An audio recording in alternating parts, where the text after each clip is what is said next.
उधर भवाना में गंदम की काश्त का वक्त करीब आते ही सफाई के नाम पर महकमा इनेहार की तरफ से नहरों को बंद कर दिया गया है। नहर झंग ब्रांच और इससे निकलने वाली राब्ता नहरें बंद होने से काश्तकारों की मुश्किलात में इजाफा हो गया।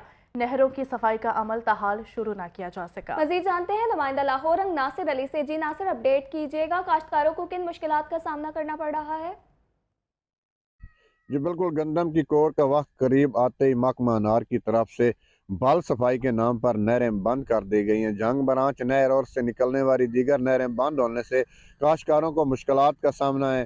तो मेरे साथ भी मौजूद हैं, बात भी करते हैं। सर बताइएगा, नहरें बंद हो गई हैं, कोर का वक्त, गंदम की कोर का वक्त करीब है, हुकूमत से क्या मुतालबा रखते हैं? जी बिल्कुल, पहले ही गन्ने की लेट होने की वजह से गंदम की काश्त लेट हुई है, जिसकी वजह से अब गंदम की कोर का वक्त करीब आ गया है। तो इस वक्त महकमा अनहार ने बाल सफाई के नाम पर नहरें बंद कर दी हैं और इस वक्त हमें पानी की सख्त ज़रूरत है।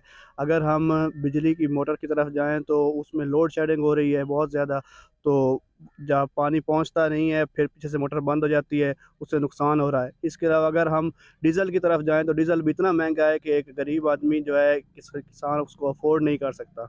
मेरी हमारी हुकूमत आला से, वज़ीर आला से इल्तिजा है कि महकमा अनहार को उनसे उनसे उनको कहें कि जल्द ही इसकी सफाई करवा के इस नहरों को चलाया जाए। जी बिल्कुल, काश्तकारों की बात आपने सुनी। उनका कहना है कि हमारा हुकूमत से मुतालबा है कि बाल सफाई के नाम पर शुरू की गई नहरें, उनकी सफाई करवाई जाए ताकि हमारी परेशानी खत्म नासिर हो अली, सके। बहुत शुक्रिया अपडेट करने के लिए।